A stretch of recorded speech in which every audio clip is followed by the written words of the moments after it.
예, 오늘 본문 우리 갈라디아서 3장 우리 13절부터 우리 14절 말씀을 중심으로 저주에서 축복으로 라는 제목으로 우리 함께 은혜를 나누길 원합니다. 신자든 불신자든 자신이 잘못하거나 또 죄를 지으면 어떤 문제가 이렇게 발생하면 항상 그 죄와 연결시킵니다. 그래서 뭐 받아서 그렇다고요? 죄 받아서 그렇다. 참 희한하죠? 신자든 불신자든 누구나 잘 알고 있습니다. 왜냐하면 우리 하나님께서 우리에게 양심의 법을 주시기 때문에 죄를 지으면 또 벌을 받아야 된다고 하는 그것이 우리 마음속에 깔려 있죠. 근데 신자들 가운데도 때때로 나는 팔자가 사나워서 우리 신자들 가운데도 팔자 타령하는 분들이 간혹 있더라고요. 또 어떤 분들은 이전에 점쟁이가 하는 말을 자꾸 떠올려서 그 점쟁이 말이 꼭 맞다고 그래 점쟁이 말에 붙잡히는 그런 분들도 보게 되는데요. 우리 신자들 가운데도 너무 일이 잘 안 풀리면 나는 안 되게 운명이 타고났는가 봐. 그렇게 말하는 분도 있습니다. 어떤 분이 제게 울면서 그런 이야기를 했습니다. 목사님, 저와 관계된 사람들은 한결같이 불행해지네요. 정말 겁이 납니다. 내가 좀 잘해주고 내가 뭔가 좀 이렇게 잘하려고 이렇게 도와주고 이러면 이상하게 일이 꼬이고 되는 게 없습니다. 이제는 겁이 나서 왜 저는 이래야만 되는 거죠? 얼마나 슬프게 우는지 왜 그런 생각을 하게 됐을까요? 사실 그것은 내가 참 이렇게 저주받을 운명을 타고났다. 그렇게 믿고 있는 거죠. 그래서 제가 오늘 본문 말씀을 가지고 아니라고 우리 신자는 저주에서 축복으로 우리 인생이 바뀌게 됐다고 사단의 막에 속지 말라고 그런 권면을 드린 적이 있습니다. 분명한 것은 우리 아담이 범죄함으로 말미암아 이 세상은 또 인류는 비참해지고 불행해졌습니다. 질병이 찾아왔죠. 사고가 찾아오죠. 죽음이 찾아오죠. 이 모든 원인이 바로 인간이 지은 죄 때문에 그렇습니다. 이 근본적인 우리의 문제가 바로 하나님과 우리의 관계가 단절이 되고 멀어지면서 생겼던 거죠. 하나님을 우리는 의지하며 살아야 되는데 하나님으로부터 독립하려고 하는 그리고 내 생각대로 내 멋대로 내 고집대로 살려고 하는 이 삶의 방식 자체가 결국은 불행의 시입니다. 과학이 발전하고 또 문명이 이렇게 진보하고 그랬지만 이런 인간의 불행과 저주를 해결할 수 있을까요? 돈이 해결해 줄 수 있을까요? 과학과 의술이 해결해 줄 수 있을까요? 물론 어느 정도 많은 도움이 되고 또 수명이 이렇게 늘어난 것도 사실입니다. 그러나 여전히 생각지 않은 죽음과 사고와 불행들이 세계 도시에서 일어나고 있는 것이 또한 사실입니다. 이 문제를 어떻게 해결할 수 있을까요? 하나님께서는 이 문제를 해결할 수 있는 방안을 우리에게 제시해 주셨습니다. 어떻게 해요? 이사야 53장 6절에 보면 여호와께서 우리 무리의 죄악을 그에게 담당시키셨도다. 결국 이 저주는 죄의 뿌리를 두고 있는데요. 우리가 죄 문제를 해결하지 아니하면 계속해서 불행과 또 저주는 막을 수가 없습니다. 그래서 하나님께서 우리 무리의 죄악을 그에게 누굽니까? 바로 예수 그리스도 그분에게 우리의 죄를 대신 떠맡기셨다는 거죠. 그분이 대신 담당하셨다는 거죠. 그런데 예수님께서 우리의 죄를 담당하시기 위해서 십자가를 지셨는데요. 우리 십자가 지신 사건은 우리가 그분을 믿을 때에 구원받는 사건임에 틀림없지만 그 이전에 말이죠. 정말 중요한 일을 우리 주님이 이루셨는데요. 어떤 일일까요? 우리 13절 말씀 우리 같이 읽겠습니다. 시작. 그리스도께서 우리를 위하여 저주를 받은 바 되사 율법의 저주에서 우리를 속량하셨으니 기록된 바 나무에 달린 자마다 저주 아래에 있는 자라 하였습니다. 자, 율법을 깨뜨린 사람은 범법자가 되기 때문에 율법의 저주를 받아야 마땅합니다. 참 이스라엘 백성들도 모세를 통해서 언약의 두 돌판을 이렇게 받았지만 돌판 받기 전에 그들은 이미 언약을 깨뜨리고 말았습니다. 그래서 모세가 시내산에 내려와서 호렙산에서 내려와서 말이죠. 그 두 언약궤를 던져버리죠. 왜냐하면 깨뜨린 그 언약궤는 아무 의미가 없죠. 받기도 전에 깨뜨렸던 정말 이 인간의 죄성이 얼마나 깊은지를 우리에게 보여줍니다. 이 율법을 깨뜨리면, 즉 불순종하면 그것은 사망의 형벌을 받게 되는데요. 그것이 이제 율법의 저주입니다. 그렇기 때문에 우리는 죄 때문에 뭘 받았어야 되는가 하면 저주를 받아야 마땅했다는 거죠. 이걸 우리가 깊이 생각이 됩니다. 내가 이렇게 잘못해서 이렇게 이런 일이 생기면 어떡하지? 또 불행이 생기면 어떡하지? 많이들 이제 우려하고 그게 그 자체가 그 생각하는 것 자체가 저주거든요. 사단은 늘 우리에게 과거에 잘못한 그것을 가지고 계속 그냥 공격을 합니다. 너 그런 죄를 지었잖아. 그러니까 이런 일 당하는 거지.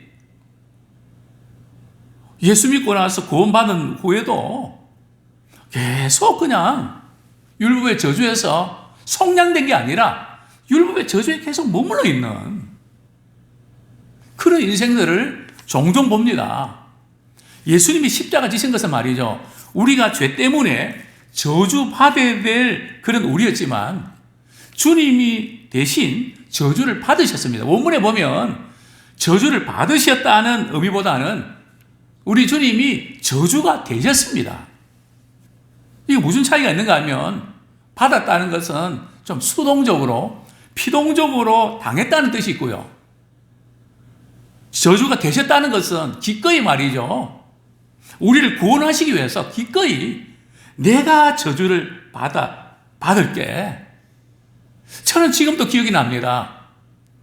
제가 두 번째 수술을 앞두고 고통수술을 하고 있을 때 저희 어머님이 그러셨습니다. 우리 할머님도 그러셨습니다. 내가 너 대신 수술 받을 수 있다면 내가 받으면 좋겠다. 저를 내려다 보시면서 그런 말씀했던 그 기억이 생생합니다. 바로 우리 주님이 우리를 바라보실 때 그런 심정이셨죠. 너희들이 죄 때문에 저주받아야 마땅한데 죄에 대한 노이로제 걸려야 마땅한데 내가 너희들을 위해서 십자가에 못 박히면서 너희들이 받아야 될 저주를 내가 대신 받을게. 내가 대신 받을게. 그래서 우리 주님은 십자가를 지셨죠. 오늘 본문에 보면 그리스도께서 우리를 위하여 저주를 받은 바 되사, 즉 주님이 우리가 져야 될 저주의 십자가를 우리 주님이 대신 당하셨다는 거죠. 근데 십자가의 형벌은 어떤 형벌입니까? 저주의 형벌입니다. 우리 신명기 21장 23절 하반절에 보면 신명기 21장 23절 나무에 달린 자는 하나님께 저주를 받았습니다. 나무에 달린 자는 하나님께 저주를 받았음이니라. 즉 예수님이 십자가 지실 때 가장 고통스러운 것이 어떤 것이었을까요? 육체적인 고통이 가장 힘들었을까요? 물론 육체적인 고통도 정말 극심하고 사실은 잔인한 그 형벌 아닙니까? 많이 힘드셨을 겁니다. 그러나 우리 예수님은 존귀 영광을 받으셔야 되는데 우리의 죄 때문에 그분이 저주를 당하셨단 말이죠. 오늘 아까 우리 영상 간증을 이렇게 들으면서 정말 다른 이 육체의 점이 있어서 그게 고통스러운 것보다 사람들이 막 그냥 비난하고 이상한 취급 당하는 수긍수긍거리고 정말 그것이 너무 힘들어노라고. 그게 저주거든요. 그래서 우리 믿음의 우리 사람들은 세상적으로 볼 때는 좀 왕따 당하고 좀 이렇게 그런 어떤 분들, 우리만큼은 주님의 사랑을 좀 품고 붙잡아주는 그런 주님의 사랑이 필요합니다. 왜냐하면 주님이 대신 우리의 죄 때문에 저주를 당하지 않으셨습니까? 그래서 우리는 율법의 저주에서 우리를 속량하셨습니다. 이게 속량하셨다는 의미는 말이죠. 우리가 갚아야 될 죄의 빚을 우리 주님이 대신 다 갚아주셔서 우리를 사셨다는 겁니다. 그러니까 우리는 내 것이 아니고 주님의 것입니다. 근데 우리가 나 주님의 것이다 그러지면은 그렇게 말은 하지만 우리는 여전히 이거 내 것이라고 움켜쥐고 주님의 것이라는 게 머릿속은 맹맹 도는데 정말 그 삶 속에서는 나의 모든 것이 주님의 것입니다. 그게 실감하지 못하고 그냥 여전히 주님의 것도 있지만 내 것이 더 많은 이런 우리의 모습이 아닌가. 이 속량하셨다는 것은 그 의미입니다. 대가를 지불하고 사셨기 때문에 이제는 그분의 것이라는 거죠. 죄의 노예 가운데 있었던 우리 주님 십자가 지시면서 우리는 주님의 자녀가 됐다는 거죠. 자, 우리 14절 말씀 우리 같이 한번 읽겠습니다. 시작. 이는 그리스도 예수 안에서 아브라함의 복이 이방인에게 미치게 하고 또 우리로 하여금 믿음으로 말미암아 성령의 약속을 받게 하려 함이라. 예수님이 십자가에 못 박혀 죽으심으로 말미암아 또 부활하심으로 말미암아 또 그분을 믿음으로 말미암아 우리는 하나님 앞에서 의롭다함을 얻게 됐습니다. 그래서 우리가 지금 믿음으로 의롭다함을 얻게 됐다는 이거 굉장히 중요하거든요. 신앙을 가졌다고 하지만 다른 사람이 나를 어떻게 보는가 때문에 불행해하는 분들이 있습니다. 다른 사람이 나를 어떻게 보는가. 물론 우리는 사람들과 같이 부대끼며 살면서 다른 사람이 나를 어떻게 보는가, 그거 신경 써야 됩니다. 또 내가 나를 어떻게 보는가. 많은 그리스도인들 가운데 정말 자기 자신을 이렇게 바라볼 때 나는 비참하고 불행하고 이래 살아서 뭐하나, 이런 분들이 의외로 많습니다. 신앙생활 오래 한 분들 가운데도 많습니다. 그래서 나이가 드셔도 그냥 우두커니 말이죠. 참 우리 믿음의 사람들은 우두커니 보낼 시간이 어디 있습니까? 연약한 자들 위해서 기도해야 되죠. 또 주님 말씀을 읽어야 되죠. 또 주님이 나를 필요하실 때 쓰임 받아야 되죠. 고독할 시간이 어디 있습니까? 사실 믿음의 사람들도 물론 고독할 때가 있지만 주님 우리를 필요하시기 때문에 우리는 넉넉히 그 부분 이긴단 말이죠. 그런데 우리는 이 주님 앞에 이 쓰임받는 거기에 초점 맞추지 못하고 늘 나는 왜 이 모양인가? 나는 왜 이런가 하는 자꾸 늘 그런 생각에 그 세상 사람들이 갖는 거거든요. 자기 웅덩이를 자꾸 판단 말이죠. 자기 웅덩이는 터진 웅덩이입니다. 아무리 파도 나오는 게 없습니다. 쓴물밖에 안 나옵니다. 제가 얼마나 많이 팠게요. 결론은 쓴물밖에 안 나옵니다. 이건 아니다. 그래서 우리의 눈은 하나님이 우리를 보실 때 어떤가? 나는 하나님 보시기에 좋은 게 앉아다. 그래서 우리는 교회에 나오고 믿음의 자녀로 말이죠. 좀 이런 당당함. 물론 우리가 잘못한 부분들은 회개하고 돌이켜야 되죠. 정말 나는 하나님 보시기에 좋은 게 앉아다. 그래서 밝은 표정도 짓고 밝은 언어도 사용하고 분위기도 밝게 하고 이것이 우리 신앙인들의 모습이 되어야 됩니다. 왜냐하면 우리 율법의 저주에서 주님이 우리를 속량해 주셨잖아요. 거기서 우리를 건져주지 않았습니까? 그래서 우리는 더 이상 우리 저주를 우리가 받고 싶어도 주님이 대신 다 담당하셨거든요. 물론 저도 목회자지만 때로는 비참하게 생각이 되고 나는 왜 이런가 생각되고 그런 생각을 안 하는 건 아닙니다. 우리 그럴 때마다 그런 생각은 우리가 잠깐이고 말이죠. 그렇지. 바로 나 이런 모습 때문에 주님이 십자가 지시면서 율법의 저주에서 나를 건져주셨지. 그래서 우리는 복음해 주시는 감격으로 바뀌어져야 됩니다. 계속 그 자리에 머물면 안 된단 말이죠. 이 싸움입니다. 아브라함의 복이 이방인에게 미쳤다. 즉 예수 믿는 사람은 하나님이 우리를 의롭다 여겨주시는데요. 유대인뿐만 아니라 이방인도 예수님을 믿는 사람은 누구나 말이죠. 하나님이 의롭다 여겨주신단 말이죠.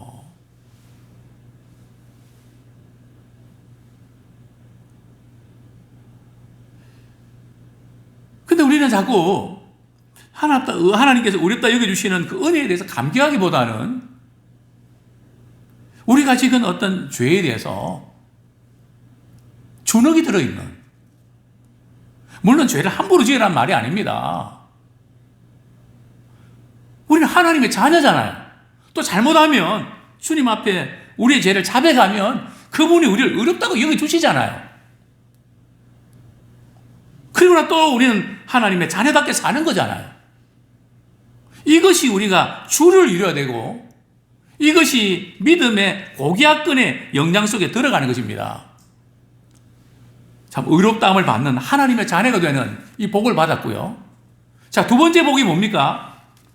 또 우리로 하여금 믿음으로 말미암아 성령의 약속을 받게 하려 합니다. 우리 예수 믿는 사람들은 믿는 순간에 성령께서 내주하십니다. 성령께서 우리 가운데 역사하시죠. 말씀을 들을 때, 기도할 때 성령께서 성령의 약속을 우리에게 주십니다. 물론 초대교회에는 오순절 성령 충만한 역사가 나타났죠. 신약시대에는 기도하는 자에게 성령의 충만한 그 약속을 주셨습니다. 정말 성령께 주시는 놀라운 은혜가 뭡니까? 성령으로 말미암아 하나님의 사랑을 막 부어주십니다. 그러니까 우리가 기도할 때에 하나님의 사랑이 우리 마음에 부어지거든요. 저는 이건 압니다. 부부 사이에도 서로 좀 마음 상하고 막 그냥 사랑스러운 모습보다는 또 보기 싫은 미운 모습으로 바뀔 때가 있습니다. 그때마다 우리는 늘 경험하지 않습니까? 주님의 전에 나가서 그냥 주님께 다 일러 바치잖아요. 그럼 이상하게도 말이죠. 기도하고 나면 뭐 1시간이 걸린 것도 아니고 얼마 걸리지 않았지만 그래 미운 얼굴이 사랑스러운 얼굴로 보인단 말이죠. 왜요? 헷가닥한 건가요? 물론 헷가닥한 것 같습니다. 하나님의 사랑이 부어지니까 사랑의 눈으로 보니까 미운 마음보다는 사랑스러운 마음을 바뀌는 겁니다. 그러니까 신앙의 성숙은 말이죠. 요 타이밍이 한번 마음에 말이죠. 이 싫으면 그 타이밍이 긴 사람은 성숙하지 못한 사람입니다. 짧은 사람은 성숙한 사람입니다. 예수님께서 어린아이 같지 않으면 천국 못 들어간다 그랬는데요. 저는 어린아이를 통해서 많이 배웁니다. 금방 말이 야단 맞고 막 그냥 한동안 말 안 할 것 같던데 우리 아이들은 그런가요? 금방 야단 맞고도 언제 그러냐는 말이죠. 또 매달리고 말이죠. 순환이 빠르단 말이죠. 전환이 빠르단 말이죠. 우리 믿음의 사람들은 그게 빨라야 돼요. 이걸 이렇게 이 타임이 긴다는 것은 우리가 그만큼 쏘가 있는 거거든요.